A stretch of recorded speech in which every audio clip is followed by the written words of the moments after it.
జై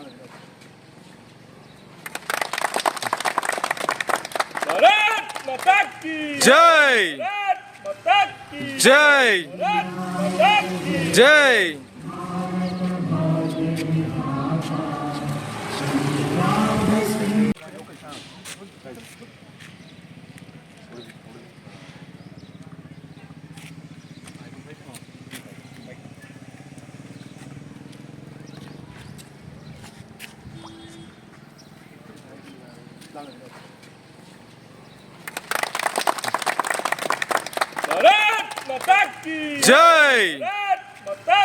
జై జై జై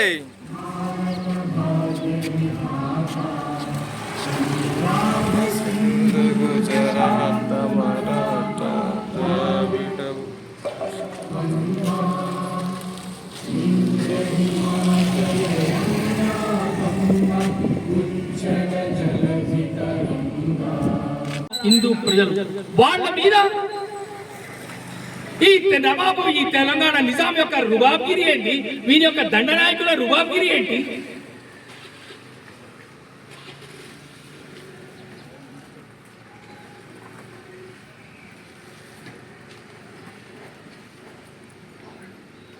ఆర్య సమాజం వాళ్ళు ఇక్కడ యజ్ఞాలు చేయకూడదు,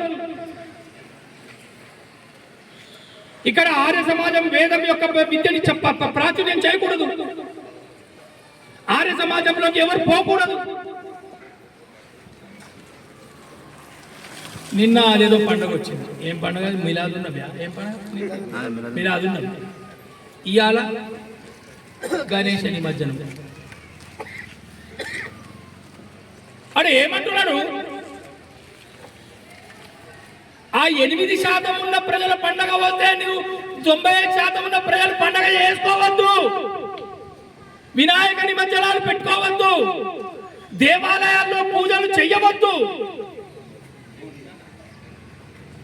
దేవాలయాలని ధ్వంసం చెయ్యవచ్చు. మిత్రులారా, ఇదంతా అప్పుడెప్పుడో జరిగింది కదన్నా, ఇప్పుడు ఎందుకన్నా ఇప్పుడు అవుతున్నదన్నా, అప్పుడెప్పుడో కానీ ఇప్పుడు అవుతున్నది, ఇవాళ అవుతున్నది, ఇవాళ వచ్చే వారం అవుతుంది, వచ్చే వారం. బంగ్లాదేశ్ లో దసరా పూజలప్పుడు మాతా పండాల కాడ రోజుకి 5 సార్లు మాతా పండాల కాడ పూజలు బంద్ చేయాలి. రోజుకి 5 సార్లు ఎందుకు వాడు నమాజ్ చేస్తాడు అక్కడ. ఇది బంగ్లాదేశ్ అవుతుంది. అసలు బంగ్లాదేశ్ అస్తిత్వం ఎంత? భారతదేశం యొక్క సహాయం లేకపోతే 1971లో బంగ్లాదేశ్ అనే దేశం లేదు. పాకిస్తాన్ లో భాగం, దాన్ని విడగొట్టి దాన్ని బంగ్లాదేశ్ చేస్తే 50 సంవత్సరాల్లో నీ ముందే హిందువుల ముందే హిందూ స్త్రీలని రేప్ చేస్తున్నారు, నీ ముందే నీ ఆడవాళ్ళని అక్కడ వాడు మానభంగాలు చేసి నరికి చంపేస్తున్నారు. ఇవన్నీ చూడటం లేదా? వాట్సాప్ లో వీడియోలు రాలేదా? వచ్చినాయి కదా, అవే వాడన్నా పిచ్చి పిచ్చిగా మాట్లాడాడు. సెప్టెంబర్ తెలంగాణలోకి ఆత్మాభిమానం లేదా? సిగ్గుశరం లేదా? సెప్టెంబర్ 17 జరపాలి. కోట్ల కొద్ది రూపాయలు మహారాష్ట్రలో పెట్టి ఖర్చులు చేసి వాళ్ళు సెప్టెంబర్ 17 జరుపుకుంటుంటే, కర్ణాటకలో జరుపుకుంటుంటే, ఇక్కడ ఉన్నటువంటి ఈ ప్రభుత్వానికి, తెలుగు ప్రభుత్వాలకు ఏమైనాయి? తెలంగాణ వస్తే సెప్టెంబర్ 17 చేస్తాము అని చెప్పినటువంటి నాయకుడు ఇక్కడికి తెలంగాణ వచ్చిన తర్వాత 2014 తర్వాత ఎన్నిసార్లు చేశాడు? సెప్టెంబర్ 17 గురించి నాలుక మార్చి, దుర్మార్గుడు నాలుక మార్చి, మాట మార్చి, సెప్టెంబర్ 17 కాదు గజేంద్ర ఇంకా చిన్నది. నీ మరి చిన్నదైతే మరి అప్పుడు ఎట్లా ఎందుకన్నావు? 15 సంవత్సరాల క్రితం అసలు స్వాతంత్రం సెప్టెంబర్ 17 అని నువ్వు కదా అన్నది. ఆ దొంగని పట్టుకునేవాడు లేడు, ఆ దొంగ కూతురు జైల్లో పోయి కూర్చున్నది. తెలంగాణ ప్రజలను మోసం చేసింది వాడో వీడో కాదు, తెలంగాణ వాళ్ళు. ఈ సాయుధ పోరాటం అంటూ చెప్పింది తెలంగాణ వాళ్ళు. తెలంగాణ ప్రజలు బలి అయిపోతున్నారు. ఒక 6 నెలల క్రితం, 8 నెలల క్రితం ఇంకొక నాయకుడు వచ్చాడు. పార్టీ మారింది, ఏమని స్టేట్మెంట్ ఇస్తున్నాడు? తెలంగాణ అంటే ఆ పాత నాయకుడు ఏమన్నాడు? తెలంగాణ అంటే కాకతీయ రుద్రమ యొక్క ఆ వేదిక ఏంటది? కళా తోరణం, కాకతీయ కళా తోరణం అని అన్నాడా? కళా తోరణమే కదా ఆ కాకతీయ తోరణం. అది కాదట, అది కాదట. ఇప్పుడు కొత్త నాయకుడు వచ్చాడు, ఈ కొత్త నాయకుడు చెప్తున్నాడు, ఈ చెంచా వీడేమంటున్నాడు? తెలంగాణ అంటే చార్మినార్ అట. నీ ఎవరు చార్మినార్ పాతదా, కాకతీయ రుద్రమ్మ పాతదా? ఇప్పుడు చెప్పవా నువ్వు? నీ ఎలక్షన్ల కోసము, నీ యొక్క ముస్లిం సంతుష్టీకరణ కోసము 300-400 సంవత్సరాల క్రితం అన్యాయంగా కట్టినటువంటి చార్మినారా తెలంగాణ సంస్కృతి అంటే? లేకపోతే కాకతీయ రుద్రమ చెప్పినటువంటి ఆ తెలంగాణ కాకతీయ ఓరుగల్లు ఆ శిలా తోరణమా తెలంగాణ సంస్కృతికి ప్రతీక పట్టేది? ఈ విషయాన్ని ఎవరు చెప్పాలి, ఎవరు అడగాలి? తమిళనాడు వాళ్ళు అడుగుతారా, కన్నడ వాళ్ళు అడుగుతారా, మరాఠీ వాళ్ళు అడుగుతారా? తెలంగాణ అంటే చార్మినారా, తెలంగాణ అంటే ఓరుగల్లు కాకతీయ తోరణమా? ఇది ఎవరు అడగాలి, ఎవరు తేల్చాలి? మనము తేల్చాలి, మనం తేల్చాలి.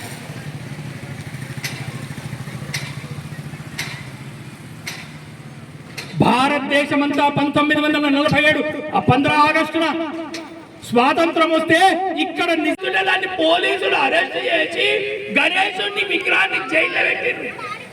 ఈ పోస్టర్లు మనం చూడండి.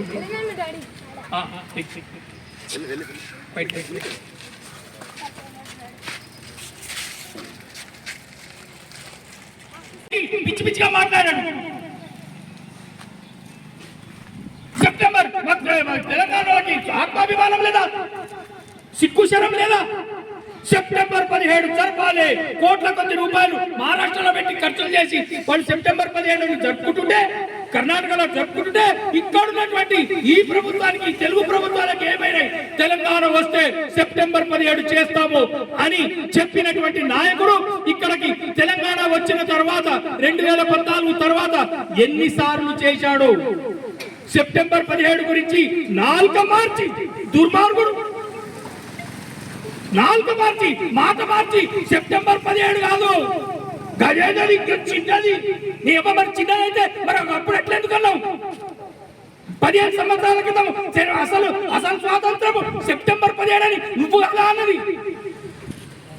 ఆ దొంగని పట్టుకునేవాడు లేడు, ఆ దొంగ కూతురు జైలు పోయి కూర్చున్నది. తెలంగాణ ప్రజలను మోసం చేసింది వాడో వీడో కాదు, తెలంగాణ వాళ్ళు. ఈ సాయుధ పోరాటం అంటూ చెప్పింది తెలంగాణ వాళ్ళు. తెలంగాణ ప్రజలు బలి అయిపోతున్నారు. ఒక 6 నెలల క్రితం, 8 నెలల క్రితం ఇంకొక నాయకుడు వచ్చాడు, పార్టీ మారింది, ఏమని స్టేట్మెంట్ ఇస్తున్నాడు? తెలంగాణ అంటే ఆ పాత నాయకుడు ఏమన్నాడు? తెలంగాణ అంటే కాకతీయ రుద్రమ యొక్క ఆ వేదిక ఏంటది? కళా తోరణం, కాకతీయ కళా తోరణం అని అన్నాడా? కళా తోరణమే కదా ఆ కాకతీయ తోరణం.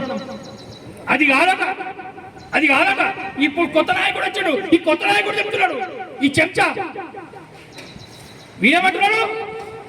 తెలంగాణ అంటే చార్మినార్ అట. నీ ఎవరు చార్మినార్ పాతదా, కాకతీయ రుద్రమ్మ పాతదా? ఇప్పుడు చెప్పవా నువ్వు? నీ ఎలక్షన్ల కోసము, నీ యొక్క ముస్లిం సంతుష్టీకరణ కోసము 300-400 సంవత్సరాల క్రితం అన్యాయంగా కట్టినటువంటి చార్మినారా తెలంగాణ సంస్కృతి అంటే? లేకపోతే కాకతీయ రుద్రమ చెప్పినటువంటి ఆ తెలంగాణ కాకతీయ ఓరుగల్లు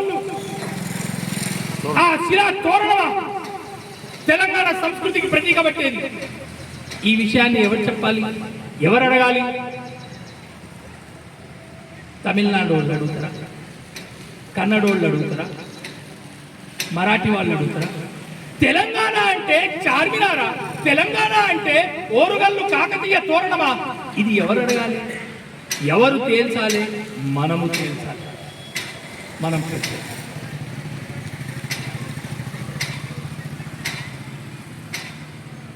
భారతదేశమంతా 1947 15 ఆగస్టున స్వాతంత్రం వస్తే ఇక్కడ కావాల్సిన మహానుభావుడు సర్దార్ వల్లభాయ్ పటేల్. కానీ ఒక మహాత్మా గాంధీ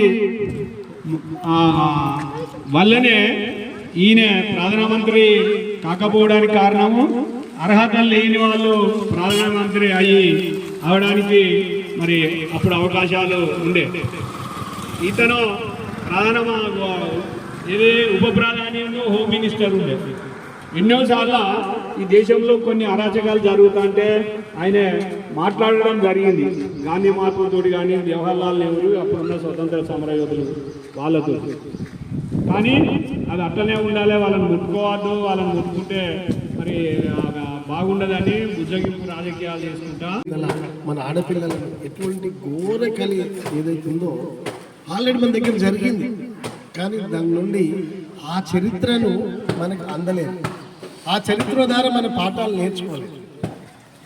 ఆ చరిత్ర మనకు అందకుండా ఉంది. చరిత్ర అంటే ఈరోజు ఏమని చెప్తున్నారు, రైతాంగ పోరాటం. రైతాంగ పోరాటం అనేది కొన్ని దగ్గరలోనే జరిగింది. వాళ్ళు పోరాటం చేసిన ఎవరిపైన, భూస్వాముల పైన, నిజాం పైన చేయలేదు. నిజాం పైన వాళ్ళు రైతాంగ పోరాటం చేయలేదు. రైతుల హక్కుల గురించి పోరాడింది, కానీ తెలంగాణ గురించి వాళ్ళు చెప్పే పోరాటం ఎక్కడ జరగలేదు. చరిత్రలో అదే ఉంది. మనకు చరిత్రను అందకుండా చేసినారు. అయితే రాజు అంటే 100 మంది పెళ్ళిళ్ళు చేసుకోవచ్చు, 300 మందిని ఉప్పుడు గంతలు ఉంచుకోవచ్చు. వాడు ఈరోజు మంచి పరిపాలకుడు. మనం 1000 నోళ్లతో కీర్తిస్తున్నాం, 1000 నోళ్లతోని కీర్తిస్తున్నాం. అదే మన శ్రీరామచంద్రుడు ఏకపత్ని వ్రతుడు, ధర్మపారాయణుడు. పోలీస్ యాక్షన్ లో పంపిస్తే ఈ కమ్యూనిస్టు దొంగలు, ఈ సాయుధ పోరాటం నాటకాలు, వీళ్ళు ఈ భారతదేశపు సైన్యం మీద దాడి చేశారు. సూర్యాపేటలో భారత సైన్యం మీద దాడి చేశారు. ఇప్పుడు ఇక్కడి నుంచి మనము కోదాడ పోతుంటే సూర్యాపేట దగ్గర ఆ మూసీ నది దగ్గర వంతెన ఉన్నది కదా, ఈ కొత్త వంతెన పక్కన కొంచెం పక్కనే పాత వంతెన కనిపిస్తుంటది. అది 100-120 సంవత్సరాల క్రితం. ఆ వంతెన కూలగొట్టారు కమ్యూనిస్టులు.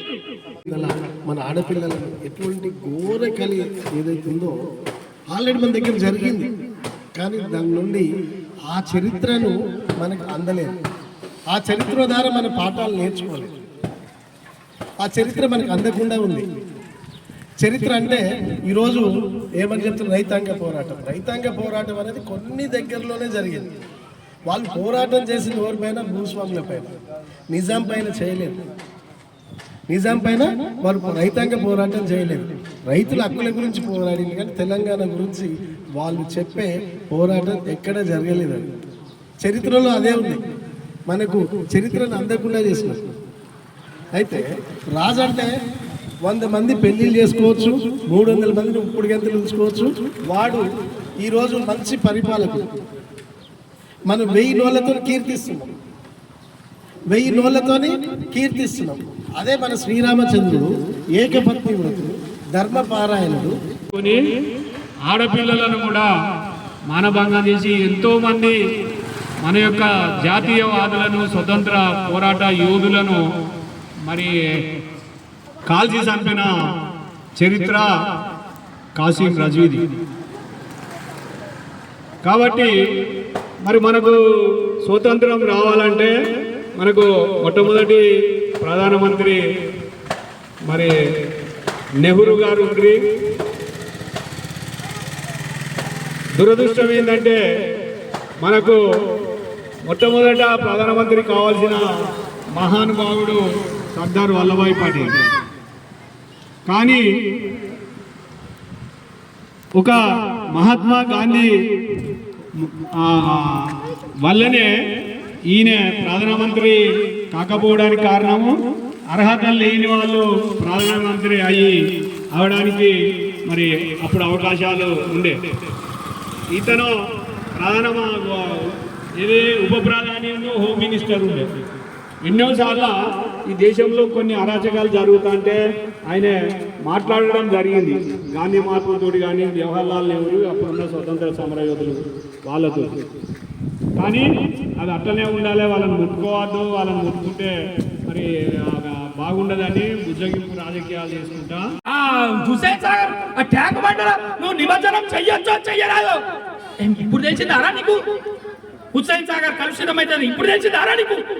గత 50 సంవత్సరాలు నీకు తెలుస్తలేదు అక్కడ మురికి నాలా నీళ్లు ఇండస్ట్రియల్ వేస్ట్ అది హుసేన్ సాగర్ లో కలిపినప్పుడు అప్పుడు లేదా వేస్ట్ నీ గణేష నిమజ్జనంలో వేసే 10,000 విగ్రహాలకి హుసేన్ సాగర్ కల్తీ అయిపోతుందట.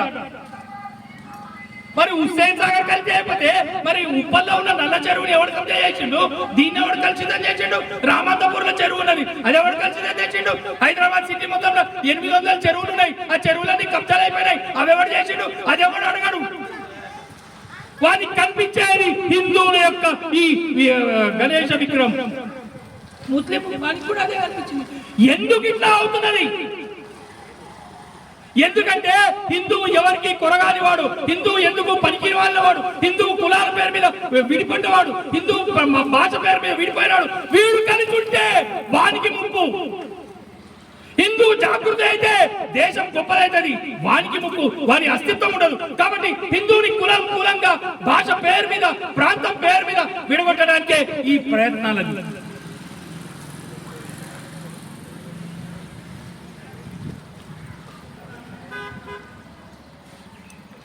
సావర్కర్ ని అండమాన్ జైల్లో వేశారు, కాలాపాని అండమాన్ జైలు తెలుసు కదా, అండమాన్ జైలు సావర్కర్.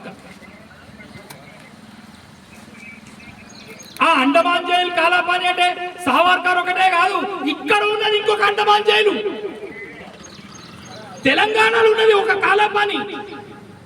మనం అందరం శ్రీశైలం పోతుంటాం, శ్రీశైలం అచ్చంపేట తర్వాత రోడ బండెంక బండి గట్టి 16 పళ్ళు గట్టి ఏ బండే వస్తావు కొడకు నైజాము సర్కరోడ నాజీల మించి నౌరో నైజాము సర్కరోడ చుట్టుముట్టు సూర్యపేట నటమ నడమ నల్లగొండ నువ్వు ఉండేది హైదరాబాదు దాని పక్కన గోలకొండ గోలుకొండ కిలా కింద గోలుకొండ కిలా కింద నీ గోరిగడతం కొడుకో నైజాము సర్కరోడ నీ గోరిగడతం కొడుకో నైజాము సర్కరోడ.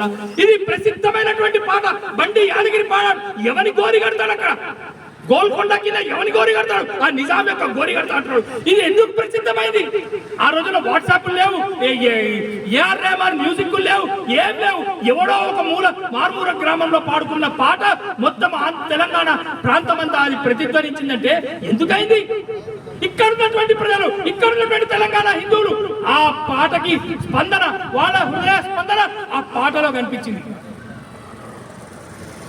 నైజాముని గోరి కట్టాలి, నైజాముని చంపి పారేయాలి, నైజాం మీద వ్యతిరేక దాడి చేయాలి. ఇది ఇక్కడ ఉన్నటువంటి ప్రజల యొక్క ఆకాంక్ష.